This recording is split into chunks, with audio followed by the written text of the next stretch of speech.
Hello, welcome to Liza's creation. চলো আজকে একটু অন্যরকম ভিডিও করা যাক। আজকে তোমাদের সাথে শেয়ার করছি কিছু বিয়ের কার্ড। তো এই বিয়ের কার্ডগুলো দেখতে পারো তোমরা, খুবই সুন্দর। বক্স কার্ডের মধ্যেও আছে, আবার নর্মাল কার্ডের মধ্যেও আছে, আর খুবই ইউনিক। সামনে যেহেতু বিয়ের সিজন, তাই তোমাদের সাথে এই বিয়ের কার্ডগুলো শেয়ার করছি। এগুলো তোমরা খুবই কম খরচে তৈরি করে নিতে পারবে রানাঘাটে সৌম্যদীপ অফসেট থেকে।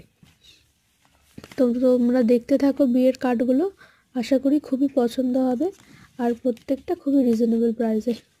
কন্ট্যাক্ট নাম্বার নিচে যে ভিডিওটা দেওয়া আছে ওখানে গিয়ে দেখে নিতে পারো। আর দোকানটি রানাঘাটে, তো তোমরা সবাই যোগাযোগ করতে পারো যদি কার্ড পছন্দ হয়। আর এই চ্যানেলটা ভালো লাগলে লাইক, শেয়ার অ্যান্ড সাবস্ক্রাইব করে দিও।